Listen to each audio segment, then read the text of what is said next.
अध्याय 4 दिव्य ज्ञान। भगवान श्री कृष्ण ने कहा, मैंने इस अमर योग विद्या का उपदेश सूर्यदेव विवस्वान को दिया और विवस्वान ने मनुष्यों के पिता मनु को उपदेश दिया और मनु ने इसका उपदेश इक्ष्वाकु को दिया। आज मेरे द्वारा वही यह प्राचीन योग यानी परमेश्वर के साथ अपने संबंध का विज्ञान तुमसे कहा जा रहा है, क्योंकि तुम मेरे भक्त तथा मित्र हो। अतः तुम इस विज्ञान के दिव्य रहस्य को समझ सकते हो। इस प्रकार यह परम विज्ञान गुरु परंपरा द्वारा प्राप्त किया गया और राज ऋषियों ने इसी विधि से इसे समझा, किंतु कालक्रम में यह परंपरा छिन्न हो गई। अतः यह विज्ञान यथारूप में लुप्त हो गया लगता है। अर्जुन ने कहा, सूर्यदेव विवस्वान आपसे पहले हो चुके हैं, तो फिर मैं कैसे समझूं कि प्रारंभ में भी आपने उन्हें इस विद्या का उपदेश दिया था। श्री भगवान ने कहा, तुम्हारे तथा मेरे अनेकानेक जन्म हो चुके हैं।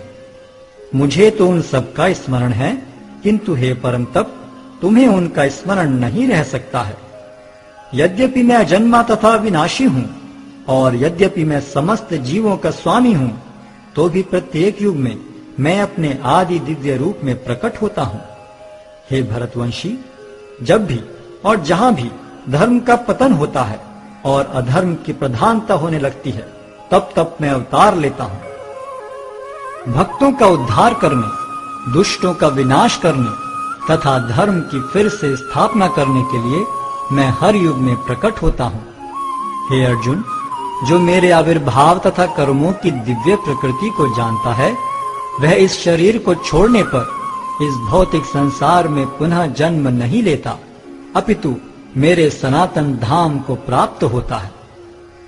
आसक्ति, भय तथा क्रोध से मुक्त होकर मुझ में पूर्णतया तन्मय होकर और मेरी शरण में आकर बहुत से व्यक्ति भूतकाल में मेरे ज्ञान से पवित्र हो चुके हैं।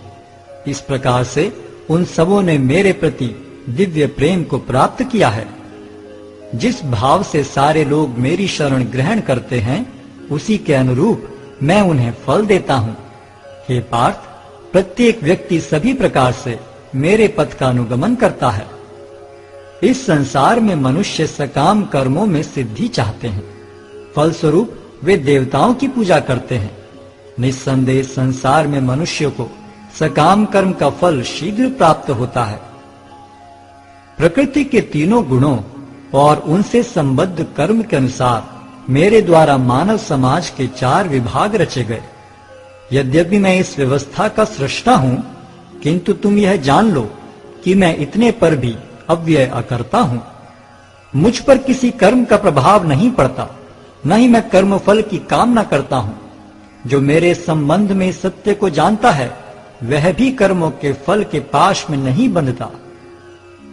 प्राचीन काल में समस्त मुक्तात्माओं ने मेरी दिव्य प्रकृति को जान करके ही कर्म किया।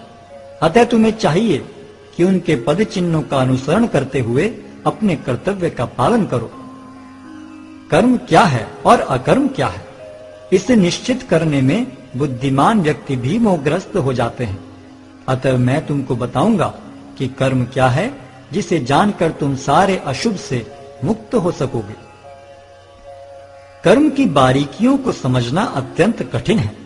अतः मनुष्य को चाहिए कि वह यह ठीक से जाने कि कर्म क्या है, विकर्म क्या है और अकर्म क्या है। जो मनुष्य कर्म में अकर्म और अकर्म में कर्म देखता है, वह सभी मनुष्यों में बुद्धिमान है और सब प्रकार के कर्मों में प्रवृत्त रहकर भी दिव्य स्थिति में रहता है। जिस व्यक्ति का प्रत्येक प्रयास इंद्रिय तृप्ति की कामना से रहित होता है, उसे पूर्ण ज्ञानी समझा जाता है। उसे ही साधु पुरुष ऐसा करता कहते हैं, जिसने पूर्ण ज्ञान की अग्नि से कर्म फलों को भस्मसात कर दिया है।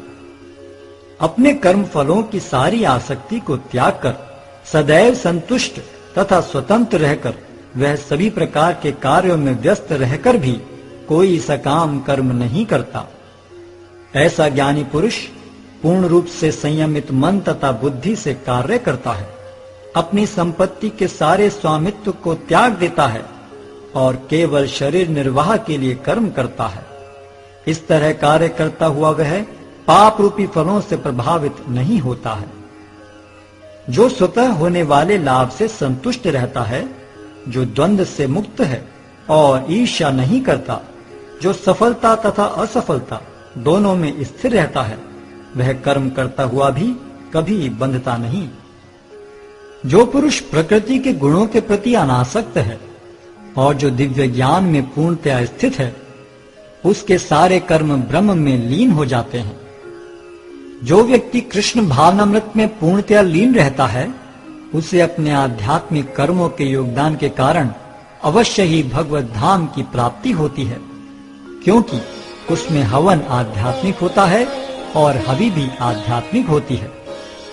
कुछ योगी विभिन्न प्रकार के यज्ञों द्वारा देवताओं की भली भांति पूजा करते हैं और कुछ परब्रह्म रूपी अग्नि में आहुति डालते हैं। इनमें से कुछ विशुद्ध ब्रह्मचारी श्रवणादि क्रियाओं तथा इंद्रियों को मन के नियंत्रण रूपी अग्नि में स्वाहा कर देते हैं, तो दूसरे लोग इंद्रिय विषयों को इंद्रियों की अग्नि में स्वाहा कर देते हैं।